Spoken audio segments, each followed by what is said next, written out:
was damaged, and fires continue to rage in several major districts across the city. Some people are asking, have androids become a threat to our security?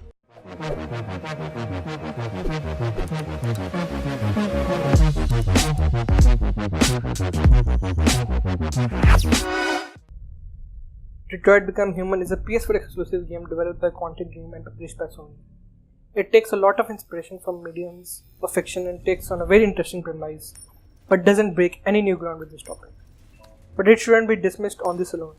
Main problems lie with the presentation of this topic, and a story that unravels in the late 2030s fictitious version of Detroit. Story doesn't explain how and what breakthroughs happen in the field of AI that has led to the development of human-like robots, or androids as the game likes to call them. But they are here and are programmed to take orders from their human owners and perform different roles in the society. The roles these androids perform fall on a wide spectrum, from menial house chores like cleaning the house, taking out trash, and preparing dinner, to manual labor work, to high-profile detective work to assist investigations. Some of these androids are beginning to develop emotions and becoming deviant, a term coined by the game to refer to androids that are defying orders and acting out on their emotions. These deviants have started to rise up against the humans. This is where our three main protagonists come into action in this choice-based adventure game.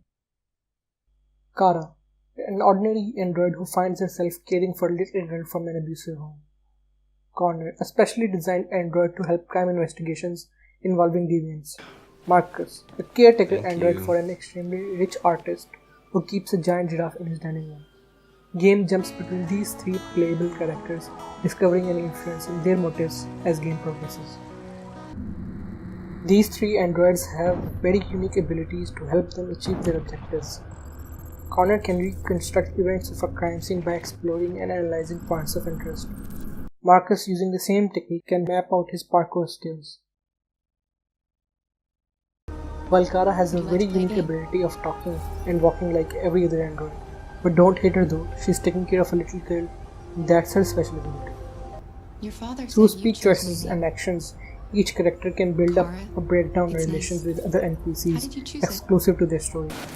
Like Connor's relationship with his detective partner Hank depends on what you say to him, how you treat him and others around him. These relationships and the way they become more or less friendly towards you is interesting and motivates you to act and communicate using a certain approach.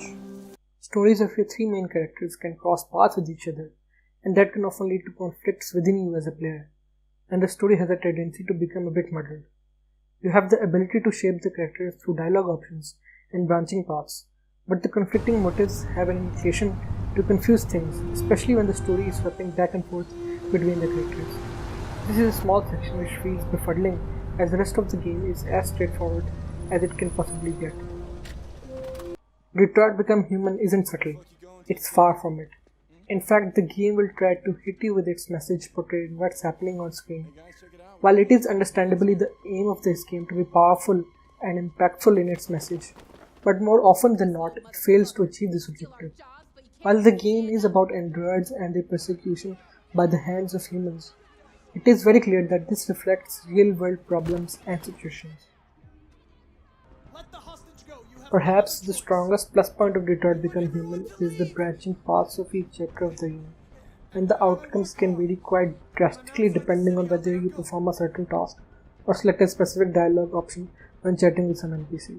Impacts of certain choices don't reveal themselves until later in the game, which increases the significance of each choice that you make. The end of each chapter has a flowchart that contains all the choices that you made or didn't make, and act as a motivator to play the game again with varying choices to see the varying outcomes of your choices. This adds to the overall replayability of the game.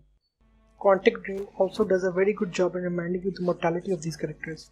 It certainly isn't a given that all three of the characters would make it to the end of the game, which makes the regular QuickTime events very dramatic and tense. Graphics are astounding and worlds feels very immersive. Interacting with the environment, on the other hand, is a bit awkward, as the right analog acts both your camera and your main interaction medium. It happened to me more than once that when I tried to interact with the environment but ended up moving the camera up and down. Detroit Become Human falls just short of moving you emotionally. Character development feels interesting with branching paths of choices you made, and story is far from subtle and feels too straightforward. Its high moments are often overshadowed by its clunky controls. Thanks guys for watching my video. If you liked it, please drop a like, and for my future content, please subscribe. Until next time, this is Casual Brown Gamer. Peace out!